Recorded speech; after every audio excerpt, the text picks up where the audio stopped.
Soy Fernando Díaz Villanueva. Hoy es 27 de marzo de 2021 y esto es La Contracrónica.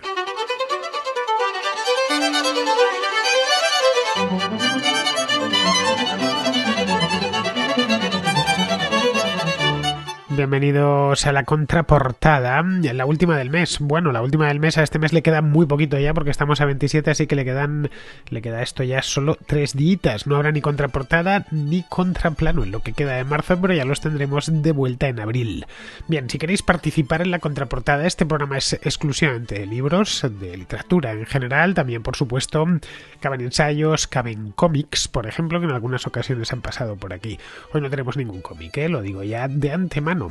Bueno, no hace falta que os lo diga porque ya lo sabéis que pongo los libros que vienen en cada una de las entregas de la contraportada en la descripción del programa.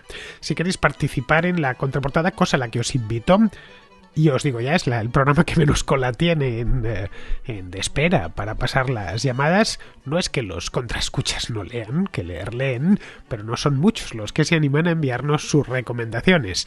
Bien, pues si queréis participar no tenéis más que enviar vuestra nota de voz al siguiente número. Apuntadlo bien, el 690 82 7909, con el más 34 delante en el caso de que llaméis desde fuera de España. De que pongáis el mensaje desde fuera de España. Las notas de voz tienen que tener aproximadamente 1, 2, 3 minutos. Si son 4 tampoco pasa nada, os lo digo ya, no os preocupéis, y tienen que escucharse bien. Basta con que haya silencio a vuestro alrededor, no es necesario tampoco un micrófono profesional ni nada por el estilo. Con que estéis en vuestra casa, con eso, una oficina donde no haya ruidos alrededor, con eso es más que suficiente. Bien, pues dicho esto, ya sin más demoras, pasamos directos a la contraportada.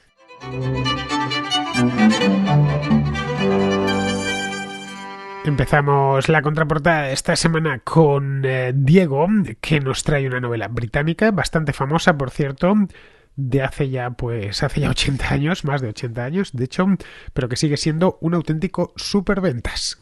Hola, quería comentar un libro muy querido para mí, de A.J. Cronin, escritor escocés, si no me equivoco, o inglés. La novela se llama La Ciudadela. En Wikipedia, si no me equivoco, dice que es uno de los libros probablemente más leídos de la primera mitad del siglo XX en Gran Bretaña, y que parte de lo que se narra en la novela sirvió de base 10 años después, o se dice que sirvió de base para la creación del Sistema Nacional Británico de Salud. Está escrito por un médico que escribió varias novelas sobre medicina, contando sus propias experiencias como médico, y narra la historia de un joven médico que acaba de terminar la carrera en 1924 y que coge el primer trabajo que le dan como médico porque necesita pagar el préstamo gracias al cual estudia la carrera, y entonces pues lo mandan a las minas de carbón del norte de Inglaterra, donde pues trata de ayudar a las difíciles condiciones de vida de los mineros. Es una novela que cuenta la vida profesional de un médico, pero a mí lo que me cautivó fue el desarrollo interno del personaje y sobre todo la aparente la contradicción, porque él en cada sitio que iba intentaba hacerlo bien como médico, pero eso le hacía entrar en conflicto con las ideas establecidas en esa comunidad y sobre todo con las personas que detentaban la autoridad, ya fueran la autoridad médica o la autoridad de la mina o de la institución. Y entonces, siempre que terminaba cambiando de destino, estoy haciendo un poco de spoiler, terminaba con un conflicto. Y él se marchaba pensando que había fracasado en su trabajo, a pesar de que, siguiendo sus peripecias a lo largo de la novela, lo que vamos viendo es que siempre te vienen mejor subiendo, que decía Ignacio de Loyola. Pero él piensa que va fracasando una y otra vez. Y esta contradicción me conmovió cuando la leí. Me parece que es una novela, bueno, yo le guardo mucho, mucho cariño y me encanta cómo muestra ese personaje que se va haciendo a sí mismo en medio de las dificultades que se le presentan eh, en su entorno. Y no voy a contar más. Podría decir por dónde transcurren esas peripecias profesionales. Y, y, y lo más... Bueno, ¿no? Tengo la imagen de esa ciudadela, pero no voy a... porque la narra en el libro, pero no voy a desvelarlo. Bueno, 3 minutos y medio. Espero que os sirva de acicate y que leáis el libro, porque para mí es uno de mis libros más queridos. Un abrazo, hasta luego. A J. Cronin, como bien comenta Diego, fue un autor muy famoso en vida. Bueno, de hecho todavía sigue siendo bastante conocido. Yo creo que de entre los novelistas británicos, en fin, novelistas británicos contemporáneos, estoy hablando, es de los más famosos. Vivió además muchos años este hombre, vivió 84 años, he ido a mirar cuando vivió, pero vamos, prácticamente, bueno, buena parte, casi todo el siglo XX. Nació en 1896 y murió en 1981. Esto le permitió escribir un montón de novelas. Era un tipo además muy prolífico porque al parecer escribía muy rápido y era una persona muy trabajadora, muy laboriosa, de estas que estaba siempre inspirado, vamos. Muchas de estas novelas fueron adaptadas después a la televisión o al cine. Bueno, esta novela de La Ciudadela fue adaptada tanto al cine como a la televisión posteriormente. Luego, aparte de escritor, que fue escritor casi toda su vida con muchísimo éxito, insisto.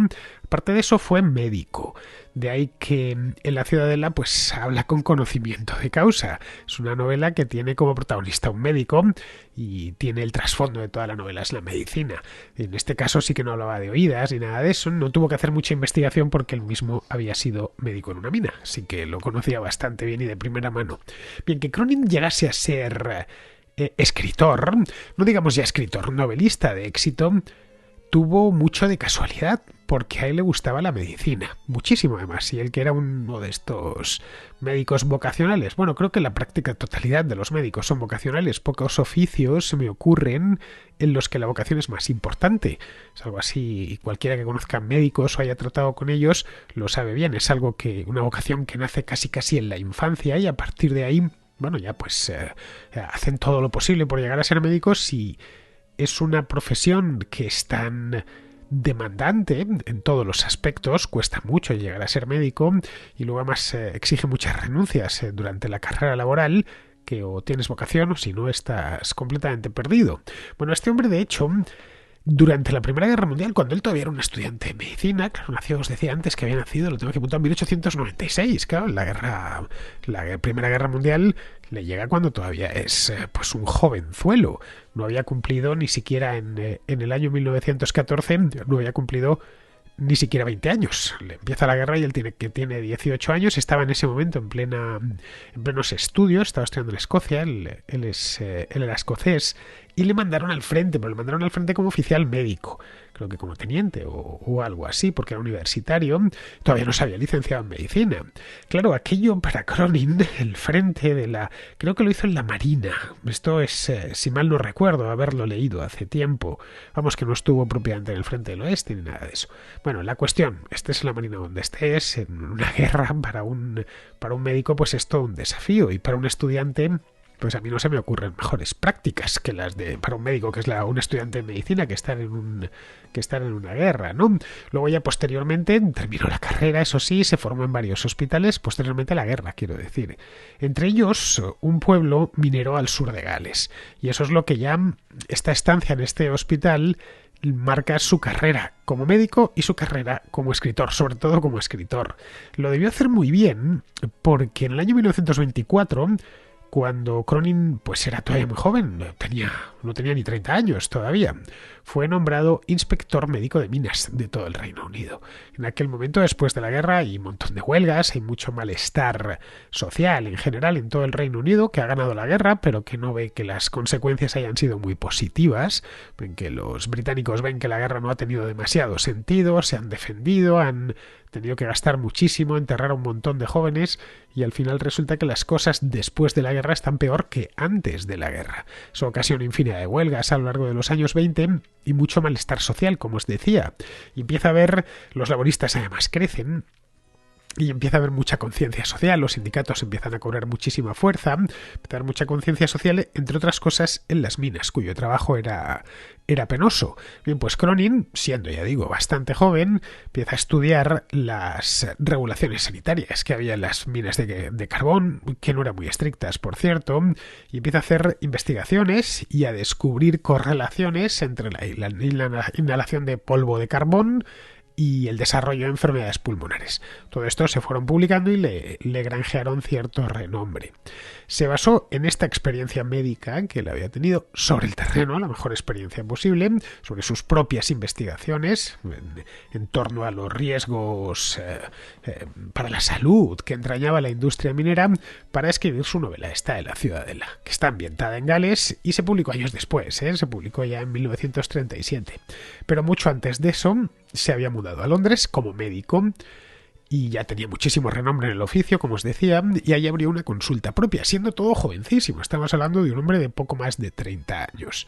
Sucedió entonces, estando ya en Londres, que le diagnosticaron una enfermedad, creo que intestinal o algo así, y le pidieron que se tomase 6 meses de descanso para curarse. A ser posible en el campo, alejado del ajetreo de Londres y bebiendo mucha leche. Total, él decidió irse a una granja a Escocia, a su Escocia natal, y allí descubrió su pasión por la escritura, en ese medio año sabático al que le habían prescrito sus colegas. Y bien, a él le encantaba la escritura, no era algo que por lo visto, había querido siempre ser escritor, mientras quería ser médico, pero también escritor.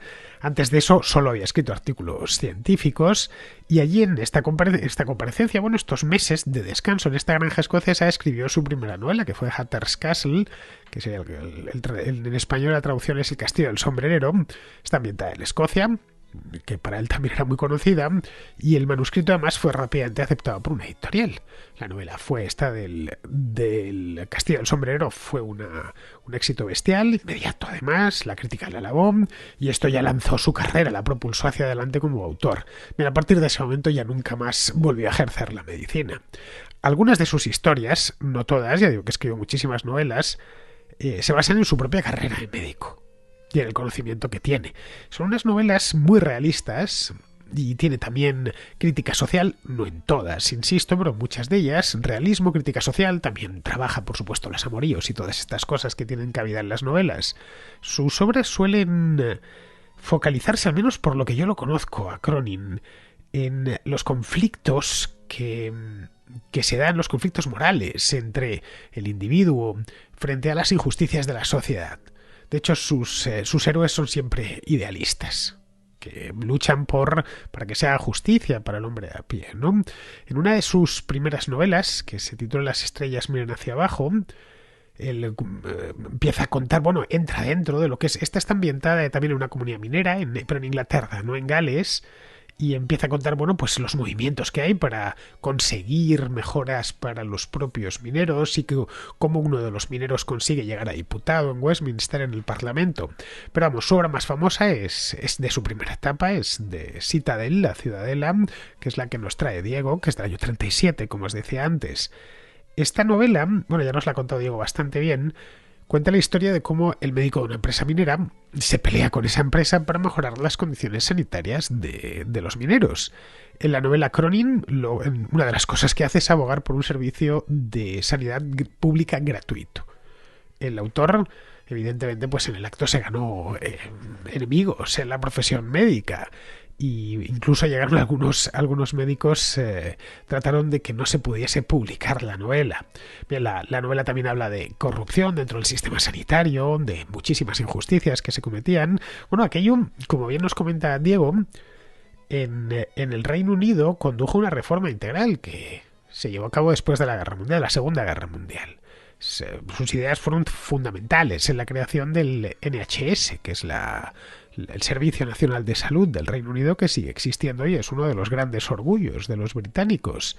Bien, pues esta novela fue extremadamente polémica en su momento, levantó una gran polvareda, promovida además activamente por la prensa. A la editorial, por supuesto, le interesaba, que a las editoriales por lo general están interesadas en que una novela se hable de ella, aunque sea mal, porque eso significa que se van a vender, que se va a vender mucho. De hecho, muchas veces están interesadas, especialmente que se hable mal, para que vayan todos los que estén interesados en saber la razón por la cual se está hablando mal de esta novela, vayan a leerla.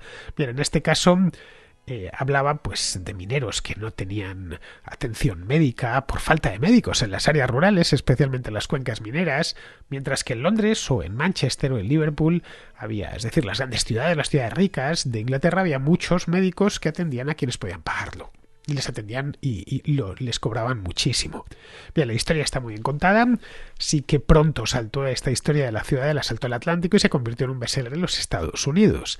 Y de ahí ya pasó a traducirse a muchísimas lenguas, entre ellas, por supuesto, el español, donde, naturalmente, por descontado, sigue disponible esta de la ciudadela y además en todo tipo de ediciones, según estoy viendo, las tengo aquí delante. Las tengo aquí en Amazon, pues está en Kindle a 9,49, tapa dura, tapa blanda y edición de bolsillo. Bueno, el libro de bolsillo veo que es más barato que la versión Kindle, 4,99. Bueno, os dejo el enlace de cualquier manera en la descripción del programa y también en mi página web por si queréis echarle un vistazo. Bueno, el libro tuvo muchísimo éxito en su momento. Esa es la razón por la que todavía hoy, han pasado más de 80 años, se sigue vendiendo, pero es que en su momento ya se vendió un montón. En el año 38, un año después de su primera publicación, fue llevado al cine, lo adaptaron para una película, y no en Inglaterra, ni nada de esto, en Hollywood. La dirigió esta película que se titula igual, La Ciudadela, la dirigió Kim Vidor, una película de gran presupuesto para la época, tuvo también mucho éxito, no sé si un Oscar, pero ahí le anduvo, no sé si fue nominada o algo así, pero bueno, que la podéis buscar por ahí. Luego, años más tarde, esto ya fue en los años 80, la BBC volvió a adaptar esta novela de La Ciudadela, pero ya en formato serie de televisión. No sé cuántos capítulos tiene, esta no la he visto, así que no os puedo decir. Bueno, La Ciudadela llegó a tener tanto éxito en su momento, esto para que os hagáis una idea, creo que ya con esto pasó al siguiente libro, que Orson Welles creó una radionovela titulada La Ciudadela en los años 40 para la radio en Estados Unidos. Las radionovelas tenían, bueno, muchísima audiencia, más de la que ahora podemos ni siquiera imaginar. Y se mantenían durante los años 40, 50, 60. En algunos países incluso se mantuvieron hasta entrada ya la década de los 70. Nos puede parecer sorprendente, pero bueno, esto lo están recuperando ahora algún tipo de podcast que mantienen, que cuentan historias de una manera casi narrativa. Bueno, pues las radionovelas eran en todos los países, no solo en Estados Unidos. Era un producto no había televisiones todavía en las casas, hasta que se empezó a difundir la televisión, a extenderse ya bien a mediados de la década de los 50. Prácticamente todo entraba por la radio. Bueno, os dejo este libro de Cronin, que creo que, en fin, por méritos propios, se merece ser el libro de la semana.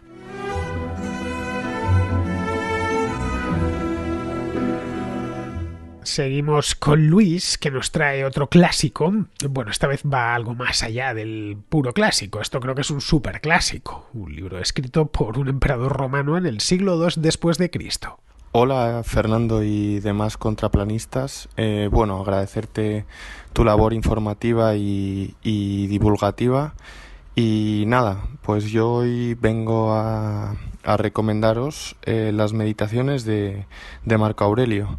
La edición que yo tengo está editada por Cátedra, Letras Universales, y es la de Francisco Cortés y Manuel Rodríguez, aunque con los clásicos griegos y este tipo de obras ya se sabe que las traducciones son pues tediosas y hay mucha crítica y favoritismos por ciertas traducciones o por otras. Yo he leído esta y la verdad es que creo que está muy bien. Sobre todo tiene muchas notas a pie de página y es bastante esclarecedora.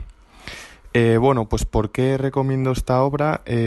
Principalmente por tres razones. La primera es por la envergadura de la figura histórica que es Marco Aurelio, que también Fernando, si crees que puede ser bueno para la contrahistoria o crees que puede interesar a los demás oyentes, a que hagas un episodio de Marco Aurelio, porque la verdad que es un personaje fascinante. En segundo lugar, por la dimensión un poco tridimensional que muestra de Marco Aurelio este libro, porque se muestra como emperador, en primer lugar, en segundo lugar, como un gran teórico y filósofo estoico, y en tercer lugar, y más interesante, en un plano humano, ya que las meditaciones son en forma de diario que yo creo que él nunca tuvo intención de publicar, sino que simplemente eran pues su meditación a lo largo del paso de su vida, con lo cual tiene un carácter íntimo de mucho interés para un poco discernir entre lo que he dicho de la triple dimensión de este personaje en cuanto a su carácter filosófico, su carácter de emperador y el de ser humano, y creo que es una obra bastante única en ese sentido.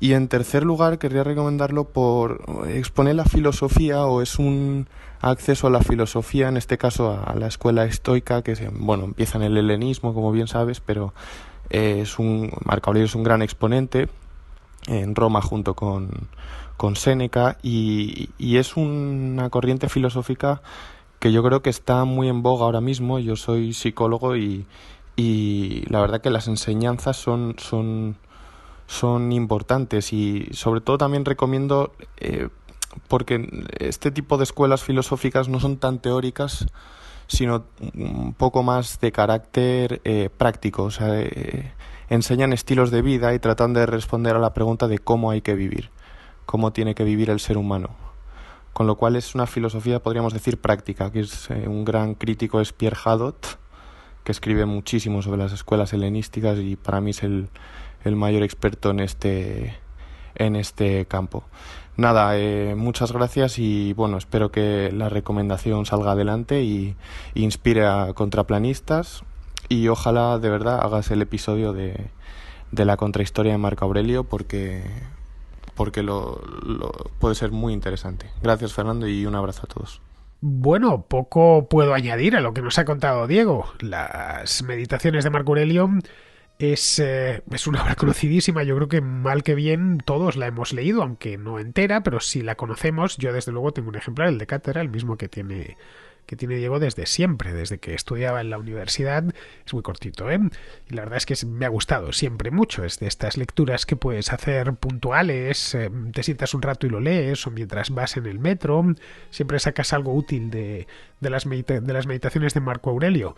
Bueno, esto es básicamente, para quien no la conozca, que pocos serán, es una serie de escritos personales de Marco Aurelio, que fue emperador romano en el siglo II después de Cristo, entre los años 161 y 180 exactamente, en los que el emperador fue recopilando, es que realmente no recupera nada, él era un filósofo estoico y un seguidor de los estoicos, y él recopila anotaciones filosóficas para sí mismo, tomando nota para estas veces que uno apunta sus propias cosas, qué sé yo, hoy lo puedes hacer de muchas maneras, en un dictáfono, donde sea, bueno, pues era algo para su propio uso.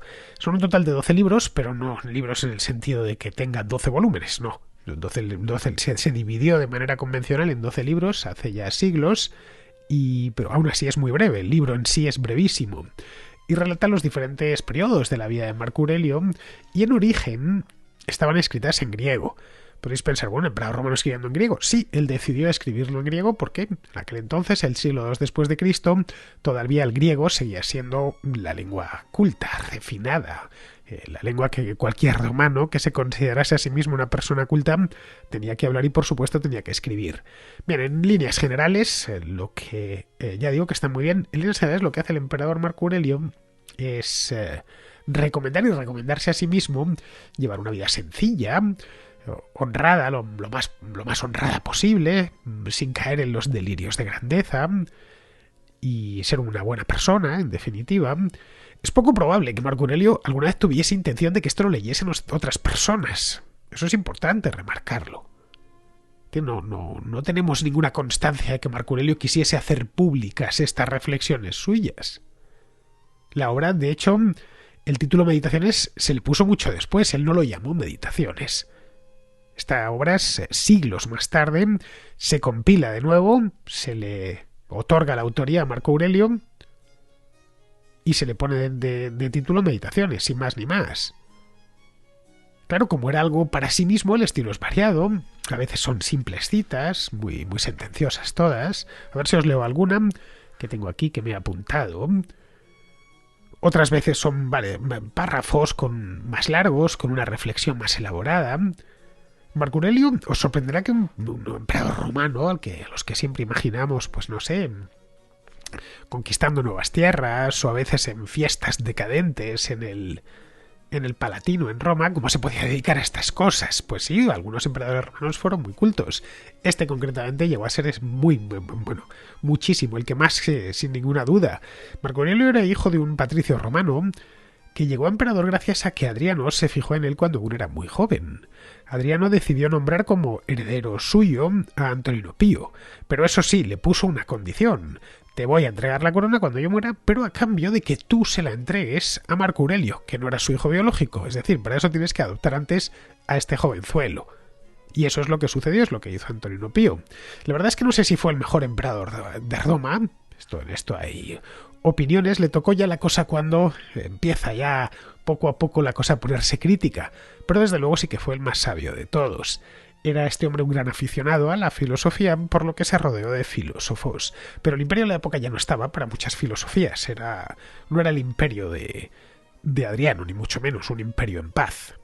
Era un imperio que estaba empezando a ser asediado, era un imperio en guerra. Los partos atacaron desde el este, en Oriente Medio, los pueblos germánicos desde el norte, invadiendo la llanura de Panonia, en el valle del Danubio, de esta hoy Hungría, para que nos hagamos una idea, Austria.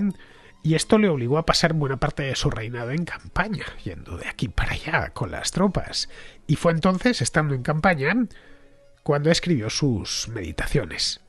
Os preguntaréis, porque yo en su momento también me lo pregunté, ¿cómo ha llegado hasta nosotros algo que un emperador del siglo II después de Cristo escribió para sí mismo?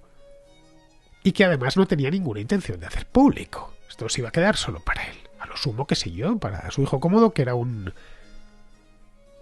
persona que no tenía interés ninguno en la filosofía, como bien sabemos. Bien, aquí hay una gran historia de cómo ha llegado esto hasta nosotros. Los escritos de Marco Aurelio se evaporaron de la historia durante siglos. La primera mención directa de la obra, de hecho, proviene de un filósofo llamado Aretas de Cesarea, un filósofo del siglo IX, ¿eh? Estamos hablando de que esto se escribió en el siglo II, que era un obispo bizantino, que era un coleccionista de manuscritos. Y se los encuentra. En algún momento, no sabemos cuándo, lo que hace este hombre, Aretas de Cesarea, es enviar una copia de las Meditaciones al arzobispo de Heraclea, se llamaba Demetrio, y se lo envía con una carta en la que dice lo siguiente. Hace algún tiempo, esto me lo he apuntado, le dice, hace algún tiempo que tengo un ejemplar del libro más provechoso del emperador Marco Aurelio, tan antiguo en verdad que está cayendo en pedazos. Lo he copiado y puedo pasarlo a la prosperidad con su nuevo vestido. Bien, la obra siguió durante siglos, siempre en griego, circulando entre los filósofos bizantinos, pero a Occidente no terminaba de llegar. El griego, que en tiempos de Marco Aurelio, como os decía antes, era la lengua de cultura en el occidente europeo, los propios emperadores romanos lo aprendían, dejó de serlo en la Edad Media y pasó a ser el latín. Los sabios occidentales leían y escribían en latín, sin problemas.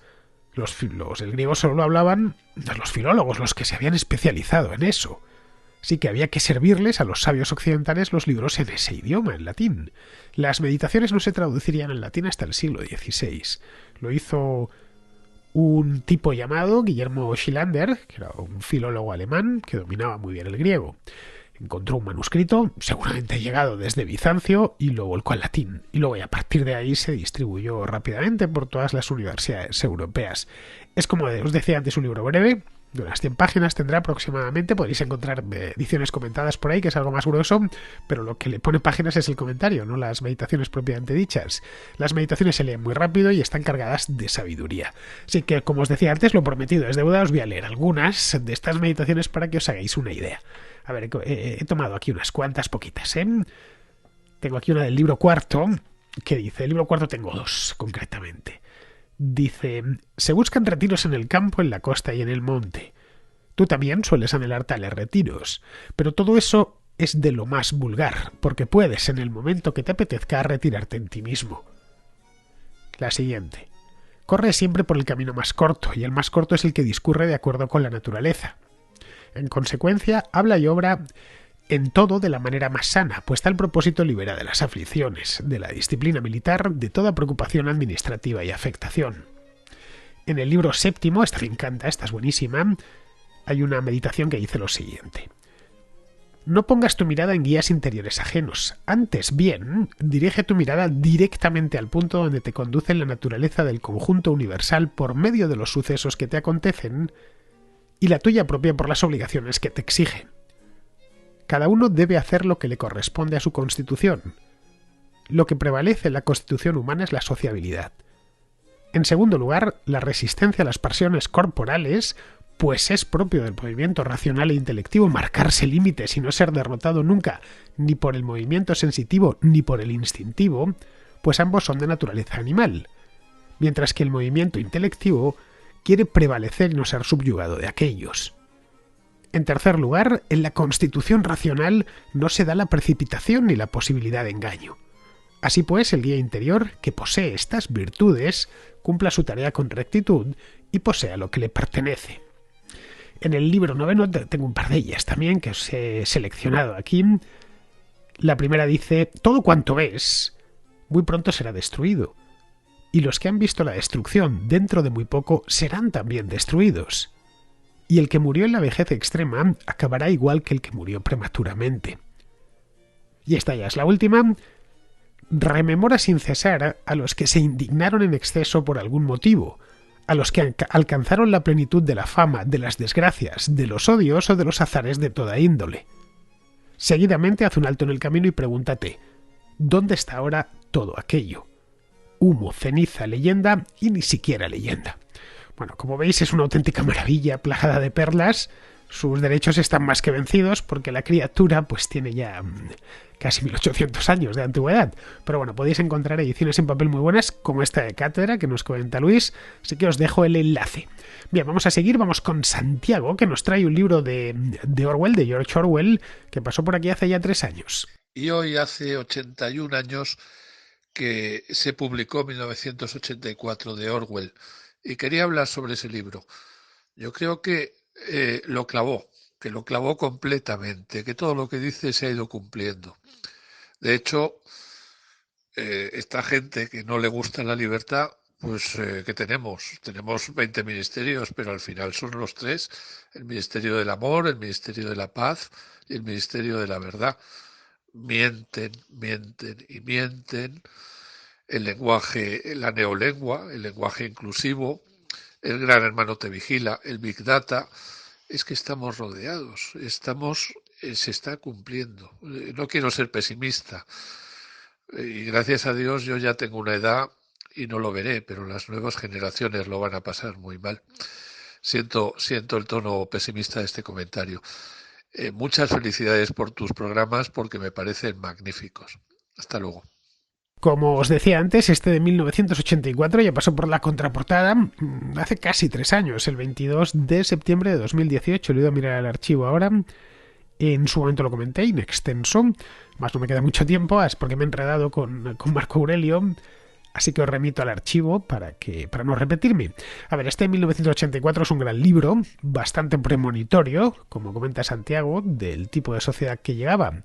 Aunque eso sí, más que gran hermano, hoy tenemos muchos grandes hermanos vigilándonos a todas horas, y otros tantos contándonos una realidad paralela que nada tiene que ver con la realidad real. También es cierto que la tecnología nos ha dado herramientas para combatir a esos dos grandes hermanos. Así que, en fin, vaya una cosa por la otra. Bien, y vamos a ir terminando ya, que no quería despedirme sin colocar esta reflexión muy buena. Es una reflexión que nos trae José sobre los audiolibros. Hola Fernando, en la contraportada de la semana pasada se habló de los audiolibros. Yo llevo algo así como 2 años escuchando audiolibros y quería poner mi granito de arena en la discusión, aunque Bueno, para ser honesto, todavía no tengo una opinión formada sobre esto y me interesa mucho tu opinión y la de los demás contraescuchas. Con los audiolibros, todo depende un poco de tus preferencias y de tu personalidad. Mi mujer, por ejemplo, es una romántica de la literatura y no quiere oír hablar de los audiolibros ni en pintura. Vamos, es como el miedo que los niños holandeses le tienen al Duque de Alba. Am, yo personalmente pienso que todo depende un poco del tipo de libro, del narrador y de la situación. Y me explico. Respecto al tipo de libro, pues aconsejaría escuchar libros que son relativamente llevaderos y sencillos de leer. O en otras palabras, libros en que, pues que en texto tú serías capaz de leer de manera más o menos fluida y sin necesitar pararte muchas veces a pensar, porque esto es algo que no puedes hacer con los audiolibros. Por poner un ejemplo, quizá el Quijote, al tener mucho castellano antiguo, no sería un libro propicio para escuchar, así como libros académicos, libros de filosofía, etcétera. Y tampoco libros que tengan excesivo diálogo, como obras de teatro. Sin embargo, yo creo que la mayor parte de novelas pueden ser propicias y muchos libros de interés general. Por otra parte, el narrador creo que es importantísimo y que te hace todo el audiolibro. A mí, por ejemplo, me ha encantado escuchar a Gabriel García Márquez porque el narrador que le suelen poner es Gustavo Bonfigli, que es uno de mis favoritos en español porque tiene un libro, tiene un estilo impecable y tiene un respeto enorme por el contenido del libro y por el autor. En algunas ocasiones, que no son muy numerosas, pero hay bastantes, hay varias, el narrador es el mismo autor. Por ejemplo, en 12 reglas para vivir de Jordan Peterson, la versión en inglés la narra el mismo autor. Y esto convierte escuchar el audiolibro en una experiencia literaria completamente distinta a todo lo demás y en un verdadero placer. Es una experiencia muy diferente. En la mayoría de ocasiones el narrador es más o menos neutral o neutro y ni te da ni te quita. Y en algunas ocasiones también los narradores no son muy buenos y te estropean un poco el libro. Exageran los personajes o no hacen algunas partes un poco ridículas y ese tipo de cosas. Yo uso Audible de Amazon y en las reseñas en parte se habla de la calidad del libro y en una parte grande se suele hablar mucho del narrador, por lo que leyendo las reseñas te das una idea antes de comprar el libro. Am, por otra parte, también la situación en la que vas a escuchar el libro es importante. Si estás en casa sentado en el sofá, pues yo preferiría el libro en papel, a no ser que el narrador sea el mismo autor o sea un excelente narrador que te guste muchísimo. Ah, pero personalmente disfruto de esto cuando hago cosas monótonas y de larga duración. Por ejemplo, yo salgo a correr distancias muy largas y la buena literatura pues me sirve para evadirme de la realidad y es un placer diferente al placer de leer un libro en casa. O conduciendo largas distancias, por ejemplo. A conducir las 3 horas que separan el pueblo de Tobarra, que es el pueblo de mi mujer, de Madrid, pues se me hace mucho más ameno escuchando la contrahistoria, pero escuchar buena literatura pues también tiene su puntito. He intentado escuchar audiolibros paseando, pero no se me da bien porque suelo ir disfrutando de lo que veo y se me va yendo el santo al cielo. Um, y pues, no sé, en cuanto a los problemas, pues uno de los problemas que yo le veo a los audiolibros es que no te puedes parar a pensar. Hay libros en los que yo suelo parar muy de vez en cuando a pensar, a digerir lo que estoy leyendo, si son libros de interés general o de filosofía o de economía, pues mucho a criticar, estoy de acuerdo, el fallo que le veo. Me gusta mucho parar a pensar y esto es algo que no puedes hacer en un audiolibro porque el narrador va a seguir adelante y no es muy cómodo estar parándolo y todo eso. Por eso digo que son quizá más propicio para las novelas o para libros de interés general que son más sencillos. Um, Alguna vez me ha pasado que tras escuchar el audiolibro me he tenido que ir a la versión en papel para terminar de sacarle todo el jugo. Pero para ser honestos ha sido en una minoría de ocasiones. Y nada, aquí va la manera en la que estoy yo viendo los audiolibros hasta ahora, llevo 2 años con ello, pero todavía no tengo una opinión formada, así que me interesa muchísimo la opinión de los demás contraescuchas. Un saludo y muchas gracias por el programa. Pues nada más que añadir, José, es tal y como nos lo has contado. Eso mismo que nos dices lo he pensado yo en distintos momentos sobre los audiolibros. me parecen un gran invento, así lo digo, pero es una experiencia distinta a la de la lectura. No puedes parar a pensar, por ejemplo. A no ser que, bueno, puedes darle al pause, pero no es exactamente lo mismo, y eso lo haces a menudo. Yo desde luego también lo hago, a veces paro y reflexiono.